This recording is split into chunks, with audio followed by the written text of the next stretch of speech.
আমি নরমালি এইভাবে ইন্ট্রো করি না, কিন্তু আমি এখন ঝুলছি একটা গুহার 100 ফুট নিচে, যেটা মাটির নিচে 5 কিলোমিটার জুড়ে বিস্তৃত আছে। আর আমরা এটা পছন্দ করি বা না করি, যখনই আমি আর আমার বন্ধুরা মাটি টাচ করলাম, আমরা অফিসিয়ালি এখানে আগামী 7টা দিন কাটাতে চলেছি। বাবারে, এটা আমার জীবনে করা সবথেকে ভয়ঙ্কর জিনিস। প্রথমত, আমাদের এখন এখান থেকে অনেকটা দূরে যেতে হবে। কেন? যদি ঝড় বৃষ্টি হয় তাহলে এই পুরো জায়গাটা জলে ভরে যেতে পারে, আর সমুদ্রের মতো ঢেউ এসে সবাইকে ভাসিয়ে নিয়ে যেতে পারে। সেই জন্য আমাদের আরো ভিতরে যেতে হবে একটা বেস ক্যাম্প বানানোর জন্য। ভাই এটা পুরো পাগলাম। এটা একটা অন্য জগৎ মনে হচ্ছে। এই কেভ এন্ট্রান্সটা হয়তো দেখতে সুন্দর, কিন্তু দেখে যা মনে হচ্ছে আসলে তা নয়। আর আমরা হয়তো জানি না যে আগামী 7টা দিন আমাদের জীবনের সব থেকে কঠিন সময় হতে চলেছে। সব থেকে বাজে ডিসিশন। ঠিক আছে, আর কিছুক্ষণের মধ্যেই অন্ধকার হতে চলেছে। ক্যাম্প না করলে আমরা বিপদে পড়বো। আমরা কোথায় যাচ্ছি সেটা কি বলবে? আমাদের ক্যাম্প সেটআপের জন্য একটা ফ্ল্যাট গ্রাউন্ড খুঁজতেই হবে। কেভের ভেতরে ঢোকার পরে আমরা এমন একটা জায়গা খুঁজে পেলাম যেটা অনেকটা উঁচুতে থাকায় আমরা জল থেকে সুরক্ষিত থাকতে পারবো। তার মানে এটা ক্যাম্পের জন্য পারফেক্ট। পারফেক্টটা একটু বেশি হয়ে গেল। মোটামুটি বলা যেতে পারে। ঠিক আছে, ক্যাম্পের জন্য মোটামুটি। প্রথম দিনের বাকিটা আমরা কাটিয়ে দিলাম আমাদের জিনিসপত্র আনতে। প্রত্যেকটা ব্যাগের ওজন প্রায় 80 পাউন্ড। আর যেমনটা তোমরা ফুটেজে দেখছো, আমরা এটা করতে 4 ঘন্টা লাগিয়ে দিলাম। এখান থেকে যাওয়া খুব কঠিন। তারপরে আমরা সবাই বেস ক্যাম্পে ফিরে গেলাম। ঠিক আছে, আমরা এখানে লাইট লাগিয়ে দিলাম। আমাদের সব জিনিসপত্র হোম বেসে চলে এসেছে। একটু ক্যামেরাটা ওদিকে দেখাবে? ওদিকটা কিন্তু ভয়ানক অন্ধকার, আর সবসময় এরকমই থাকবে। তাই আমরা ক্যাম্পিং গ্রাউন্ডের জন্য খুব বেশি কিছু করতে পারলাম না। কটা ফুটো করে দড়ি টাঙিয়ে দিলাম। এটা ধরো আর ওঠো দেখি। মনে হচ্ছে আমাদের হ্যামকগুলো ভালোই সাপোর্ট পাবে। আর তারপরে আমাদের সার্ভাইভাল গাইড জোয়ের সাহায্যে আমরা হ্যামক টাঙালাম। এই সরু দড়িটা আমার হ্যামকটাকে ধরে রাখবে। হ্যাঁ। ডিনার খেয়ে আমরা প্রথম রাত্রি ঠান্ডার জন্য তৈরি হলাম। আমি মিথ্যে কথা বলবো না, আমি যতটা ভেবেছিলাম তার থেকে এই হ্যামকটা অনেক বেশি কমফোর্টেবল। এই আমি তো আমার চমকেই হাতটা তো গেছিলাম। বড় কেন ভাই? এই কেভটা 2.5 কিলোমিটার ডিপ, আর আমরা এখন এন্ট্রান্সের কাছেই ক্যাম্পিং করছি। কাল আমরা অনেক কিছু এক্সপ্লোর করব। তোমরা কেমন ঘুমালে? ভয়ঙ্কর। ঘুমই হয়নি। এটা সত্যি একটা অস্বস্তিকর পরিবেশ। কেবের উপর থেকে অনবরত আমাদের উপরে জল পড়েই যাচ্ছিল, তাই উপরে একটা প্লাস্টিক চাপালাম, কিন্তু তাও আমাদের হ্যামকের উপরে জল পড়েই যাচ্ছিল। একটা আইডিয়া আছে, চলো শেল্টারগুলোকে ভালোভাবে তৈরি করি। আমার মনে হয় এই প্লাস্টিকগুলোকে জুড়ে দিলে আর জল পড়বে না। বাহ, তুমি তো জিনিয়াস। আমি শুধু একজন ইউটিউবারই নয়, ঠিক আছে? আমার হ্যামকটা এটার উপরে ঝুলছিল।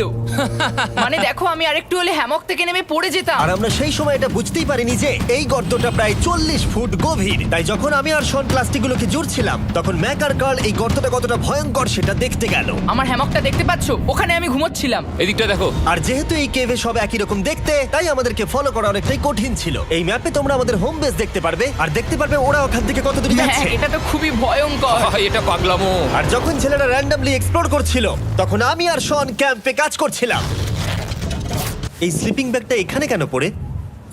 কারণ এটার থেকে পিয়ের গন্ধ বেরোচ্ছে। ইয়া, এটার থেকে শেখা উচিত স্লিপিং ব্যাগ ভাড়া নিতে নেই। আমরা স্লিপিং ব্যাগ কেন ভাড়া আমি- নিয়েছি? কেন আমি আমরা জানি না। স্লিপিং ব্যাগগুলো কিনে আনতে পারলাম না? আর তারপরে আমরা এই দুটো প্লাস্টিককে জিপ টাই দিয়ে জুড়ে দিলাম। কিছু মনে করো না, এই দড়িটার উপরে আমার জীবন বাজি আছে। আর তখন ওইদিকে ম্যাক আর কার্ল তখন ওই গর্তের মধ্যে। ও মাই গড, ম্যাক! আর শেষ পর্যন্ত ওরা একদম নিচে পৌঁছে গেল। এই! আমি তো ভাবলাম সবাই ক্যাম্প নিয়ে কাজ করবে। আমরা শুধু দেখাচ্ছিলাম জায়গাটা কতটা ভয়ঙ্কর। না পড়লেই হবে, তোমাদের স্কিল নেই। আচ্ছা ঠিক আছে। আর যদিও ওদের এবার ফিরে আসা উচিত ছিল, কিন্তু কাল আর ম্যাক এটা কতটা গভীর সেটা দেখানোর চেষ্টা করলো। ভাই এটা দেখতে দারুণ লাগছে। তুমি কি নদীটাকে পার করতে পারবে? কিন্তু ওরা এটা জানে না যে এই রিভারটা এই কেভের গোটাটাই জুড়ে আছে। তার মানে এর মধ্যেও আমাদের কিছুটা সময় কাটাতে হতেই পারে। ওই তো ওরা এসে গেছে। এসো। তোমরা রান্না করে রেখেছো তো? হ্যাঁ, রান্না করেছি। ঠিক বলেছ। একটা নতুন বাড়ি, ঠিক বলেছি তো? একদম। এখন আমাদের একটা ছাদ আছে। আর এটা তো দারুণ। জিমি রান্না বেশ ভালোই আর করেছে। আমরা আমাদের ফায়ার পিটটাকে এই সুন্দর জায়গাটাতে নিয়ে এসেছি। জায়গাটা কেমন? বেশ গরম। আরামদায়ক। এই পাথরগুলো গরমটাকে ধরে রাখবে এবং ওপর থেকে যে পি পড়ছে সেগুলোকে আটকে দেবে। ওটা পি নয়। তাহলে ওটাকে কি বলবো? যদি জানি না, হয়তো বৃষ্টির জল হবে বা না, এটা বৃষ্টি নয়, না, পাথর মানে ইয়ে তুমি- করছে। এই একটু উপরে দেখাও। তুমি মেঘ দেখতে পাচ্ছো? পাথর দেখা যাচ্ছে। এটা বৃষ্টি নয়, রক পি। Rock P. ঠিক আছে রক পি। ঠিক আছে, এটা রক পি। আর একটা শুকনো রাত ঘুমিয়ে কাটাবার পরে আমরা ঠিক করলাম জো আমাদের সার্ভাইভাল এক্সপার্ট, তাকে নিয়ে আমরা কেভের শেষ প্রান্ত অব্দি যাব।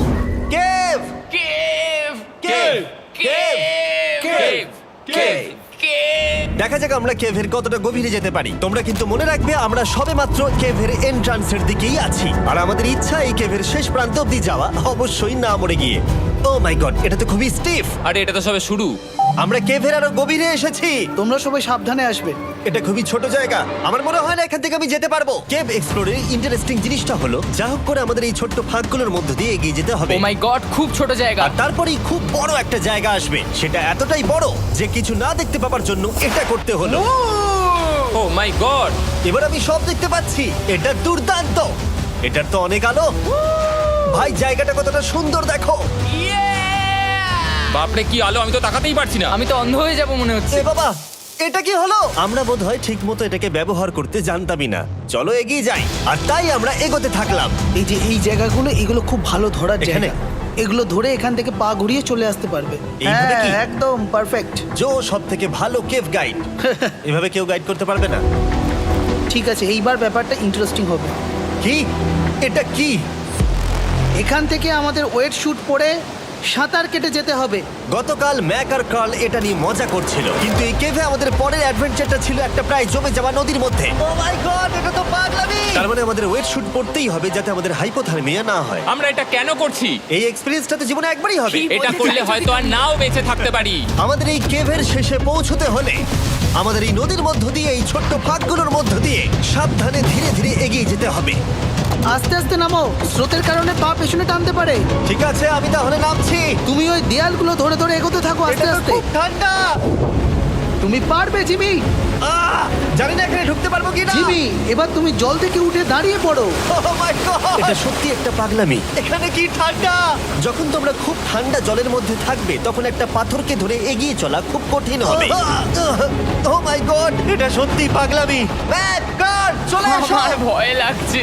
চলো চলো, পারবে। ভাই। এগোতে থাকো, পেছন দিকে তাকিও না। একবার দেখো আমরা কি করছি। কিন্তু এই বাধাগুলো এতটা কঠিন ছিল না সামনে যা আসতে চলেছিল তার তুলনায়। আমরা পেরেছি। কেভ কেভ কেভ এই, কেভ। একটা কথা শোনো, আমরা 10% আসিনি। তার মানে এখনো আমরা শুধুমাত্র সার্ফেসেই রয়েছি, আর শেষ প্রান্তে পৌঁছতে হলে আমাদেরকে আরো 2 কিলোমিটার যেতে হবে। যেরকম তোমরা দেখতে পাচ্ছ এখানে 24/7 বৃষ্টি হয়, তাই আমি একটা আড্ডা মারার জায়গা তৈরি করেছি যেখানে আমরা কেউ ভিজবো না। আমি ভাবছি আমি যদি এটা না বানাতাম তাহলে কি হতো। আমি নিশ্চিত যে ওদের একটা ভেজা পাথরের উপর শুতে হতো। আমাদের ক্রমাগত এগিয়ে যেতে হবে এবং শরীরটাকে ভিজে রাখতে হবে। ঠিক আছে। নইলে আমাদের শরীরের তাপমাত্রা কমে এটা যাবে। এতটা কঠিন কেন? সব থেকে বাজে ব্যাপার হলো আমরা যতটাই দিকে এগোবো ততটাই আমাদের পিছন দিকে ক্যাম্পে ফিরতে হবে। আমাদের পরের বাধাটা হয়তো জলের মধ্যে নয়, কিন্তু তার মানে এটা নয় যে সেটা সহজ হবে। আরে এটা কি মাকড়সার জাল? কিন্তু আমি মাকড়সা দেখতে পাচ্ছি না। তার কেন? মানে ওটা আমাদের উপরে আছে। আরে তোমার গায়ে, তোমার গায়ে। আমার বন্ধুরা বলতে বাজে।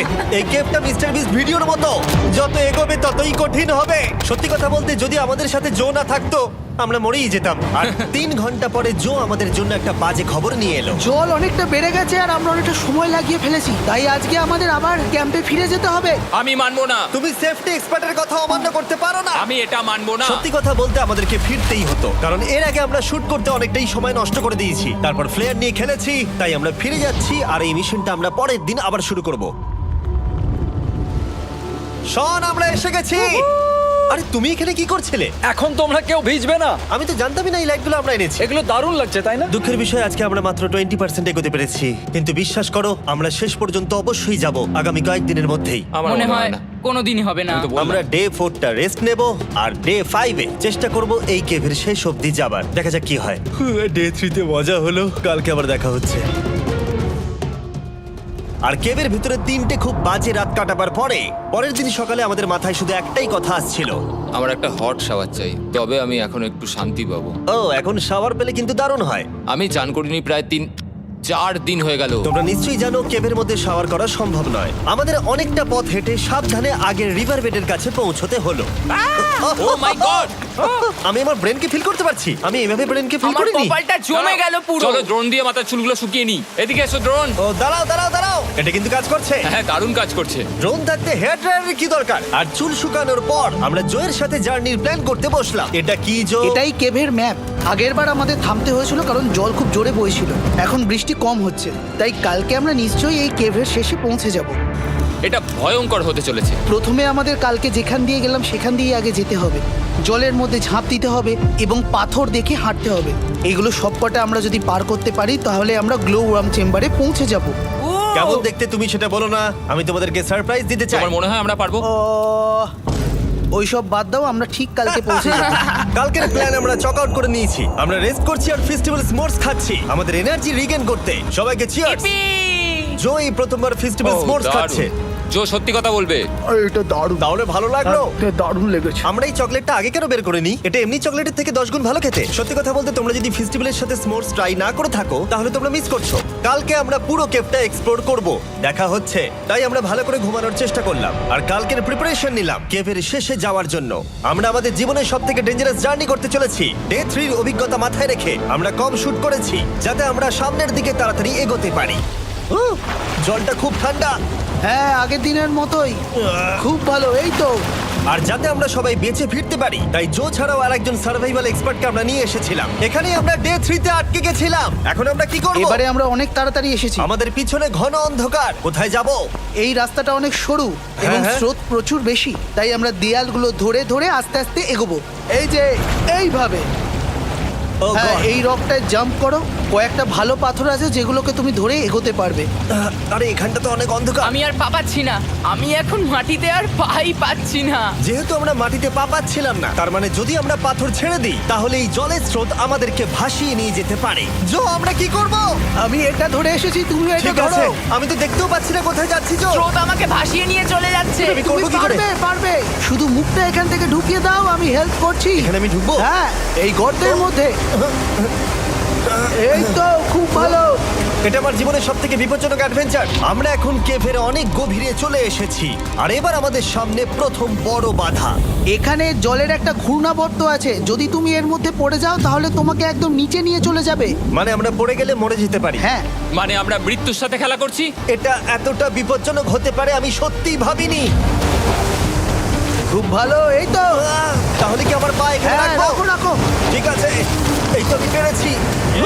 এটা আমার ভাবনার থেকেও বেশি কঠিন ছিল। এই নদীটা কতটা শক্তিশালী এই গোটা কেভটাকে তৈরি করেছে। কিন্তু মজার ব্যাপার হলো আমরা পাথরের মতো শক্তিশালী নই। আমি শুধুমাত্র মানুষের মতোই শক্তিশালী। সৌভাগ্যবশত কাল এই অ্যাডভেঞ্চারে লিড করেনি, তার বদলে আমরা একজন অ্যাভেঞ্জার জোকে পেয়েছি। ও কতটা এক্সপার্ট তার প্রমাণ হিসেবে বলতে পারি। সে লিটারালি কতটা ওপর থেকে আমাদেরকে নদীতে ঝাঁপ দিয়ে দেখালো। ও মাই গড, এটা পাগলামি। কে বললো এটা পাগলামি? এটা তো আমার কাছে খুবই সহজ। আমি এটা করব। তুমি কোনোভাবেই এটা করতে পারবে না। আরে কি বলছোটা কি তুমি? আমি এক্ষুনি করতে চাই। চলো যাচ্ছি Joe. God speed back. Jimmy আমার সাথে যা যা করেছে তার কাছে এটা তো কিছুই নয়। 3, 2, 1।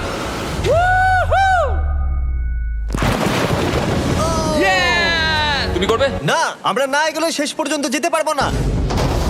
ও মাই গড, আমাদের নিচের দিকে যেতে হবে। আমরা সবসময় স্রোতের উল্টো দিকে কেন যাই? এখন শুধু আমি ভেসে ভেসেই যেতে পারবো, আর কিছু না। এই জলের তলায় অনেক ধারালো পাথর আছে, তোমরা সেগুলোকে দেখতে পাবে না, তাই সাবধানে পা ফেলবে। ও মাই গড। আবার এটা গভীর আরে হচ্ছে। আমার পা তো কিছুর উপরে রাখতে হবে। ছোট ছোট পাথরগুলোই একমাত্র বাধা ছিল না, মনে হচ্ছে আমাদের প্রতিটা পদক্ষেপে। ও ভাই, আমি কিচ্ছু দেখতে পাচ্ছি না। এটা খুব ভয়ঙ্কর। কেভটা আরো অন্ধকার হয়ে আসছিল এবং আরো সরু। আর তখন আমরা জানতাম না যে আমরা ফিনিশ লাইন অবধি পৌঁছতে পারবো কিনা। আমি ক্লান্ত হয়ে পড়েছি। এই কেভে আরো কঠিন বাধা আসার আগে তোমাদেরকে আমি কিছু দেখাতে চাইবো। জো, তোমার ব্যাগটা দাও। Thank you. তুমি জানো এর মধ্যে কি আছে?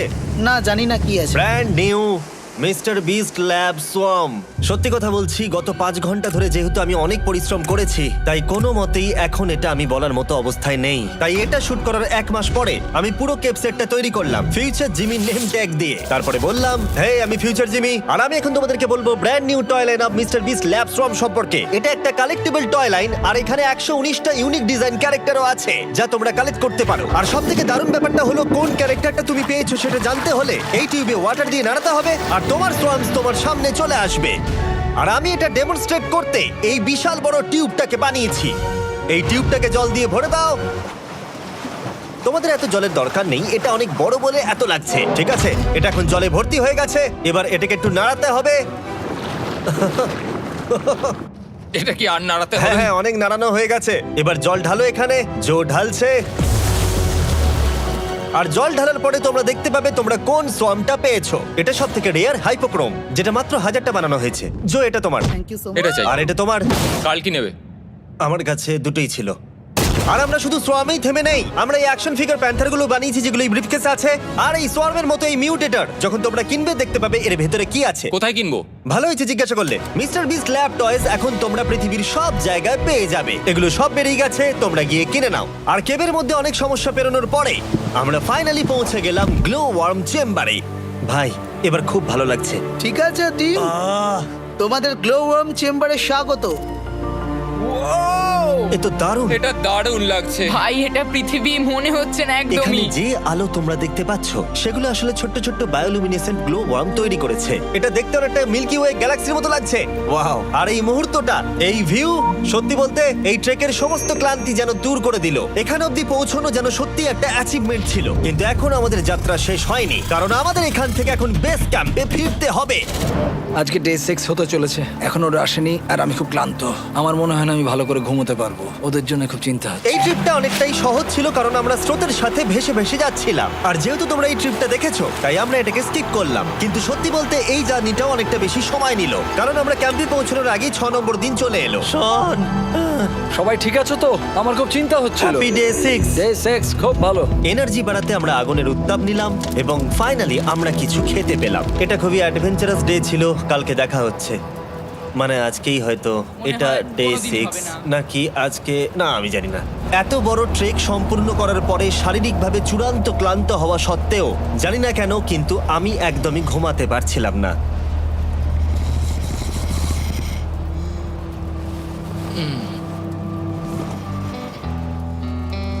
আমি 7 দিন সলিটারি কনফাইনমেন্টে কাটিয়েছি, কবরে কাটিয়েছি, 7 দিন রাফটে থেকেছি। কিন্তু সত্যি কথা বলতে এটা সবার থেকে বেশি কঠিন ছিল, কারণ সব সময় ভিজে, ঠান্ডা, প্রত্যেক মুহূর্তে এই পাথরগুলো শরীরে ব্যথা দিচ্ছে। বেশিরভাগ সময়টাই এই কেভটা দুঃস্বপ্নের মতো ছিল। কিন্তু তোমার আর আমার মধ্যে জিমি! ইয়ো! গার্ড, আমাকে দেখতে পাচ্ছ? এটা পৃথিবীর সবথেকে উজ্জ্বল টর্চ। মজার মুহূর্ত অনেক ছিল।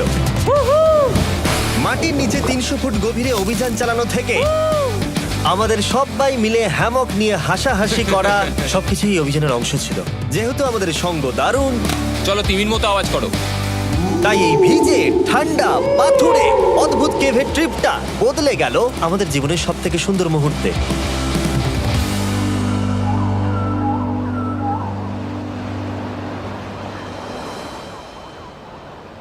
আমরা এখান থেকে যাব না যতক্ষণ না সবকিছু তোলা হচ্ছে। আর আমি সবকিছু বলেছি মানে সবকিছুই। চলো এবার বেরোনো যাক। আর যখন আমরা মাউথ কেভে আবার ফিরে এলাম, ভাই ওপরটা দেখতে দারুণ লাগছে। তখন জয়ের জন্য একটা সারপ্রাইজ ছিল। বেরোনোর আগে জো, আমরা তোমার কাছে কৃতজ্ঞ। তাই এই নাও 50,000 নিউজিল্যান্ড ডলার, 10,000 করে প্রত্যেক জনের প্রাণ বাঁচানোর জন্য। Oh my God, thank you so much Jimmy. Thank you Joel. Love you Joel! এবার আমাদের সব কাজ হয়ে গেছে, চলো বেরোনো যাক। 7টা দিন পরে আমরা ফাইনালি এখান থেকে বেরোচ্ছি।